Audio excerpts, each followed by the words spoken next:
I want to talk to you today about humankind at its core. But first, I'm going to share with you my new lucky number,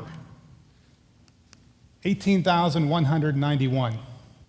Now, I realize that's an unusual lucky number, and it's hard to play in a lottery, but 18,191 is how many days, including today, that I've been alive. 18,191 days on the planet Earth. For those of you trying to do the math in your head, that means I'm almost 50 years old this year. Now, the reason why 18,191 is my new lucky number, because I realized that yesterday, 150,000 people spent their last day on Earth.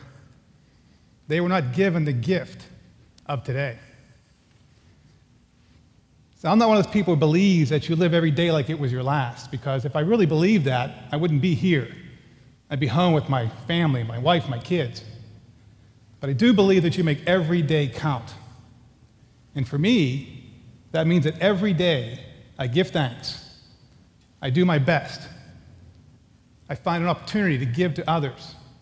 And most importantly, I let those people closest to me know that I love them. So today is our gift. Let's make it count. Now, over my 18,000 days on this earth, I've had a lot of great mentors and role models. I mean, everyone from my parents to my sisters to coaches, teachers, bosses, and now it's my wife, and frankly, often my kids teach me very important lessons about life. And one of the mentors that I've had in this 18,000 days is a guy by the name of Lou Tice. Now, Lou was a former high school teacher, is a football coach, and he left teaching and formed a company called Pacific Institute, and he spent his life helping others reach their full potential. Now, Lou passed away last year, but in the time that I knew him, he taught me a lot about how my mind works and how my thoughts dictate my actions.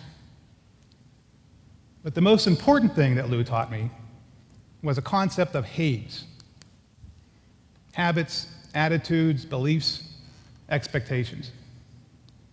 You see, Lou truly believed that all of us have tremendous potential. But what we get from that potential depends on our HABES. Our habits, our attitudes, our beliefs that we hold either help us reach that potential, or our negative HABES decrease that potential and don't allow us to achieve what we can achieve in our lives. Now, the most interesting thing that I learned about HABES, and I realized that we all have these habits and attitudes and beliefs, but what's really interesting is that they're formed between the ages of 3 and 11. Now think about that for a second. Your attitudes, your beliefs, your expectations for your entire life, you get by the age of 11. 11 years is almost exactly 4,000 days. I call it the first 4. And that's where our core gets formed. That's where our HABES are created. The first 4,000 days of our life. So how do we get these attitudes and beliefs? How did I get attitudes and beliefs about myself, about others, about my community, about how I treat people? Where did these things come to? How does a 3-year-old, a 5-year-old learn attitudes and beliefs? Well, the answer is simple. It's from the people they look up to. It's from their parents, their family, their teachers, their coaches, their community. The adults in their lives give them their attitudes and beliefs. Kids in the first 4,000 days are like sponges. They soak everything in. They're constantly listening. They're constantly watching. The things that they see, the things that they hear, go right to that core. Those things develop their HABES, their beliefs and their expectations for the rest of their life. In the first 4,000. The first 4. So if you have a child at the age of 3 or 4 that constantly hears that they're bad, you're so bad, why are you always so bad? Why can't I take you anywhere? You are so bad. They get a belief that they're bad. And once they have that belief, once it's part of their core, that's how they act, because that's who they are. You act according to who you believe you are. So a kid in the first 4 that believes that they can't do math, they carry that belief with them the rest of their 20,000 days. And no matter what you do after that point, they will never believe that they have that ability. Our core, our haves are formed in the first 4,000 days of our life. Now, no one goes out and intentionally tries to damage a kid or limit their potential or put things in them that is not going to help them in the future. No parent, teacher, no community wants their kids to grow up and not reach their full potential. But the problem is that we as parents and teachers and administrators and family members and coaches, we don't understand the critical importance of the first 4,000 days. We don't get the first 4 creates the core. The haves are created. So we do things, not intentionally, but we do things to set kids up sometimes for failure. Beliefs that are not going to help them in the future.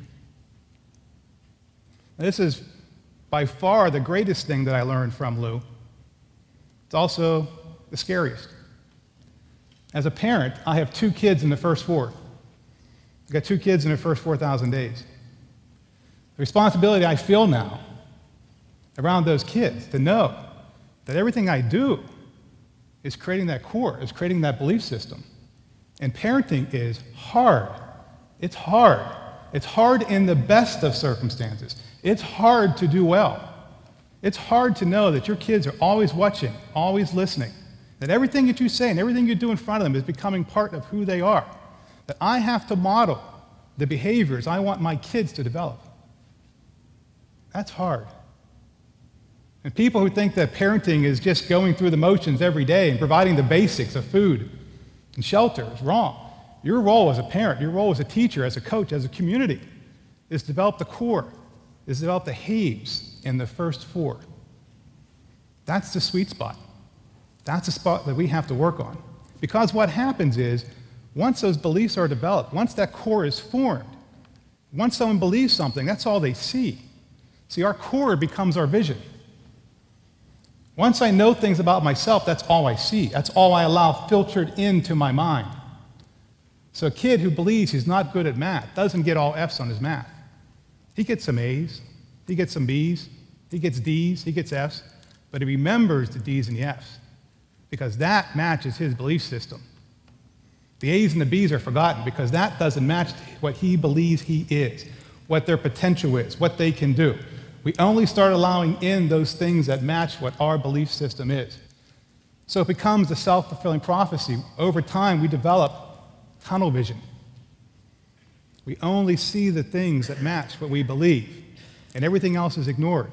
And our potential, what we get, becomes less and less, because what's happening is we're just reinforcing those negative haves that were not created by us, but that were given to us. And what happens over time is our vision becomes so narrow, so tunnel vision. We're only letting in those things that we believe that we are. We miss everything else. We become so hardened in our ways, it's impossible to change. The first 4 is the key. That's when the box is open and we can do things that make a difference. So that's why often teachers see so much in their students and students see in themselves. The teachers are seeing what's on the fringes. They're seeing the potential, but the kid doesn't. The kid's tunnel vision only allows them to see what they already believe themselves to be. So if there's one thing I could leave you with today, is that the first 4 creates the core. The first 4,000 days are the sweet spot. And I just read yesterday that our nation is cutting funding for PreK programs. I don't get it. If we want to make a difference in our kids' lives, if we want to make a difference in our communities, if we want to improve our educational outcomes, if we want to make a better world, we should be dumping all of our money into the first 4. We should be putting all of our money into the first 4,000 days, because that's the sweet spot. That's what's going to make a difference. It's not the ABCs and the 1, 2, 3s. It's about what the kid learns to believe about their own abilities, of what their own potential is, of what their future can be. If you're putting money into programming for parents, coaches, teachers, and getting the message out that that first 4 is the critical spot that we need to be working on. It is our responsibility as parents, teachers, coaches, administrators, community leaders, as a community, as a nation, it's our responsibility to develop the first 4. It's our responsibility for the core. So let's not let our kids down anymore.